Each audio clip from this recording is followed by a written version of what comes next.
I told my childhood best friend's family what her boyfriend did to me 10 years ago, and now I'm being blamed for ruining an engagement and breaking up her family. Growing up, I, 27F, had a childhood friend, Angie, also 27F, who felt like a real sister to me.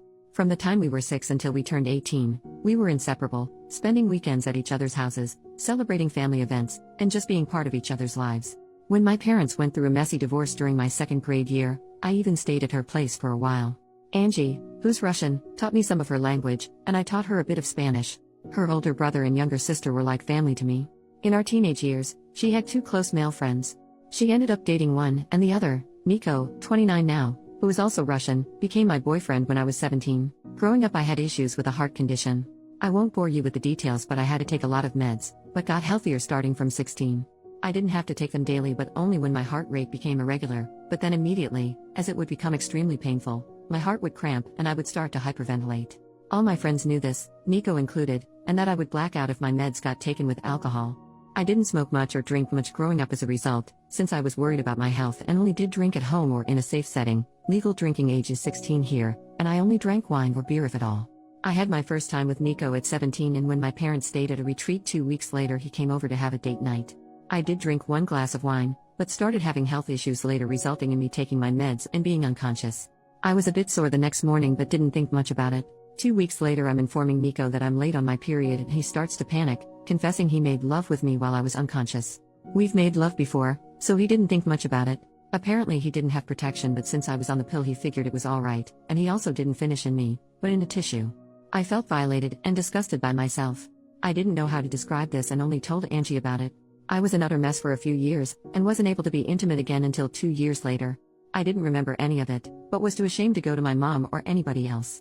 I didn't think of it as SA back then. I was too young to really understand what and how I was violated, and Angie told me it's alright, I should break up if I feel bad about it, but we were in a relationship, and we were intimate before. I broke up with him the following day, and apparently he cried about his broken heart to her. As Nico and Angie were close and hanging out together a lot, they started dating a few months afterwards, and I had to see him every time when visiting her. I told her I'm not able to see him, but she didn't understand where I'm coming from. The contact stopped and we haven't texted or seen each other in years. I still followed her and her family and saw that her brother is expecting his first child. As I was extremely close with her family, I just commented on the Instagram post expressing my gratitude when he reached out to me. I missed his wedding, but he wanted to ask if I would be interested in joining the baby shower as it's been years and we've been extremely close before. He told me I was like a third little sister. I just asked if Nico will be attending as well, as Angie and him have been dating for 9 years now, and he said yes.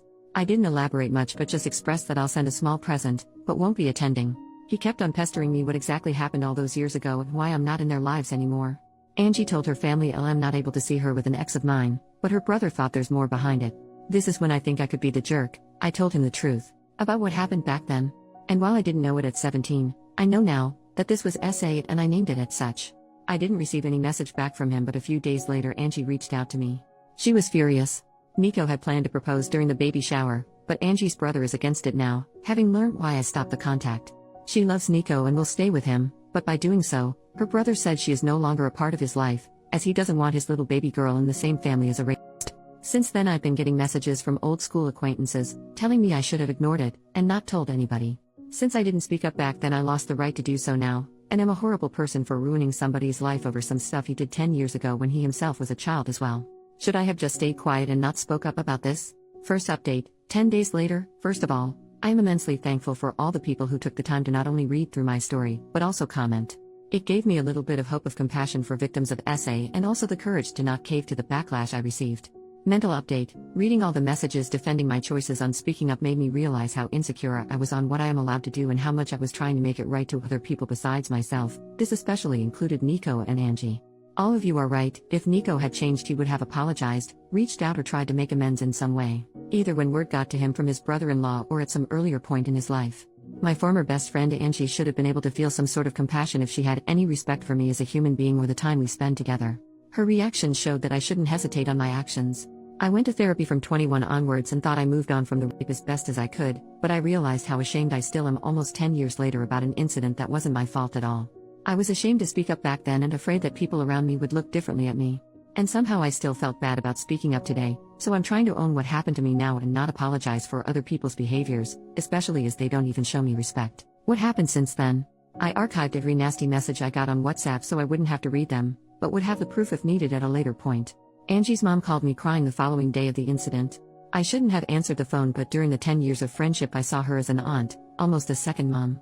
She'd always joked that while her children would run around the house doing whatever, I would always take the time to drink a tea and talk with her, showing her more love and time than her actual children.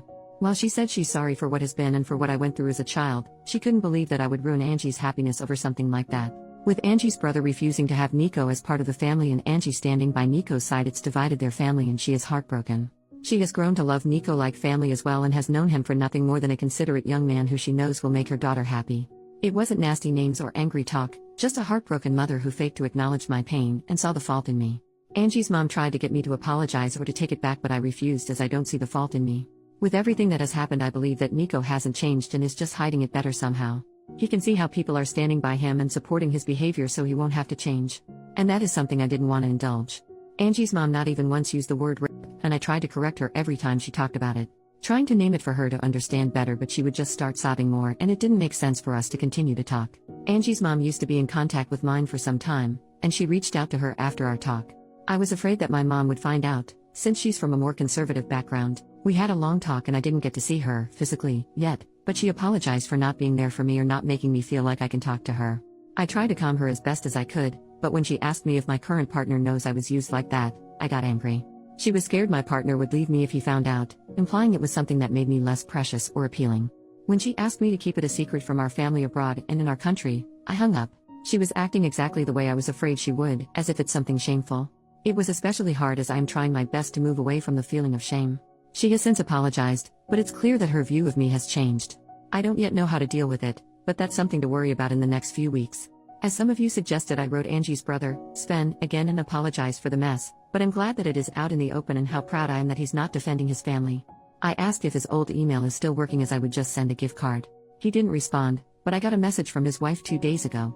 She thanked me for speaking up and informing them about Nico. There were apparently a few moments that made her uncomfortable, some jokes Nico made, and in retrospective she can see why. Sven apparently informed her the moment he got my initial text, and both of them have since seen Angie but not Nico. She refuses to be in the same room or house as him, and same goes to their unborn daughter. Sven and Angie's mom has been at their place multiple times to beg to forgive Nico, and Sven caved a little. Angie and Nico will get married, Sven will attend but his wife will not. He is allowed in the family but not in contact with either Sven's wife or daughter. Those restrictions are not for Angie. Sven was suffering trying to ease his mother's worries and is not able to take a stand and cut them out completely. This is a compromise they made without his wife's approval, and she told me she's trying her best to cut them out of their life indefinitely. She wanted to move back, closer to her family as well, and thinks this is a perfect opportunity but isn't sure if she can follow through. His wife told me she's terribly sorry for all the issues that came my way and it has been a lot trying to handle the situation on their side. Sven knows it's not my fault but he doesn't want contact. It's hard for him to talk or see my name because even though he knows I'm not the guilty party, in some way I was the bearer or bad news and he sees me as the start of all this drama. She told me a few times that neither believe I'm the bad guy here, they just are tired with everything and it's just been extremely hard on them. That's all that has happened so far. I am frustrated about how everything came to be. It feels like Nico will just continue with his life without having to be remorseful. I didn't want him to suffer, but I think some part of me wanted to at least receive some kind of apology for all the suffering I went through afterwards. I'm having to deal with my mother and her changed shameful view on me, and even though I'm happy it's all out, it's extremely hard to stand by my choices. My partner and my best friends both have been my shoulder to cry on during this ordeal. Especially my best friend was enraged for me, and I am extremely grateful to have both by my side. Right now I'm just emotionally drained, but I'm sure it will be better once a few weeks passes. Second update 3 months later, posted 2 days ago. My first post was 3 months ago and this one will be my last update for now. It is not a good one, but I sincerely wish to leave it all behind me. That includes distancing myself from this Reddit account. These posts helped me let go of my anger, similar to a journal, and I am grateful for all the people who are enraged with me. I hope to open it again someday, with a final happy update, but for now every little pop-up is a reminder of the anxiety I am still dealing with, and I do not have the energy to deal with this topic outside of my therapy anymore. I work in a very specialized field. To get the proper qualification it takes on average 6 to 8 years, bachelor, master and then state bar to be allowed to practice. While it is not very competitive, not a lot of people choose this profession, and it is highly sought after. My current company paid for my master's and my extensive course as preparation for the bar exam, and I have been doing well there. My HR department called on me 2 months ago. Apparently they have been getting a lot of outside calls from Angie's mother and other relatives, saying I am involved in Amy 2 scandal and being a liability for the company as I don't have issues ruining the lives of men. How they could imagine this could change anything I do not understand. I work for a global company, They have counted on me for years. I never had any issues prior, and quite frankly, they do not care. However, they have been getting frustrated with the amount of calls and apparently even reached out to the police, and the calls have stopped since. Nonetheless, they reached out to me to check on my mental well-being, offering to give me paid leave till it settles a little bit, and offering company paid therapy. Therapy is covered by my country's health insurance, but it is tricky to get one without waiting time, but I already had my old one on retainer and started going right after the incident. They made it clear that they invested a good amount of money in me and do not wish to lose me. I was ashamed that this part of my private life slipped into my professional one. It started to influence the career I worked hard for years to build, and while my company ensured me that it would not affect the workload and clients I'm getting, word got around, and it was clear for my colleagues that I am going through something nasty, and the company does not want to deal with it. All this stress and anxiety led me to hyper-focus on my work. I took on whatever I could, paranoid that another call would come, and for whatever reason, the company would move me to a dead-end department where my career would basically be over. At the same time, I started looking into different companies who would be able to buy me out, as I am tied to my current company for 5 years after graduation. 3 more are left, and I got a management position in a rival company with a huge salary jump. I couldn't be happy about it. I was just relieved I wouldn't get the pity looks from my colleagues anymore. I went to the police with all the hateful messages and the HR protocol with the call history and got a restraining order for Angie's mom. Should she contact my new company again, I have a public LinkedIn. It is needed for my job. At least I have some sort of proof that her words hold no meaning. I got asked if I want to pursue the essay but decided against it. It would open the whole ordeal again. I don't have proof, besides Nico and Angie not denying it, and quite honestly was afraid of what it would do to my career. I did keep contact with a good friend of mine who grew up in the same small town but moved away 5 or so years ago. As we share a Nintendo Switch online family account, so we tend to be in contact at least once a year for a short phone call when she has to send me the money for the subscription, and we just tend to make a phone call with updates out of it. Yesterday was one of those days and the whole Nico thing came up. While she didn't hear it directly, her mom is still living in the small town and reached out to her, asking if I'm alright. She expressed her disapproval about how everything came to be, as she was close with Angie back in the days as well, and remembered how close we were, how often we spend time together, like sisters. She updated me that 2 months ago Sven's baby girl was born, and while neither Nico or Angie were seen in any of the pictures or stories with the baby, a month ago Angie and Nico had engagement party.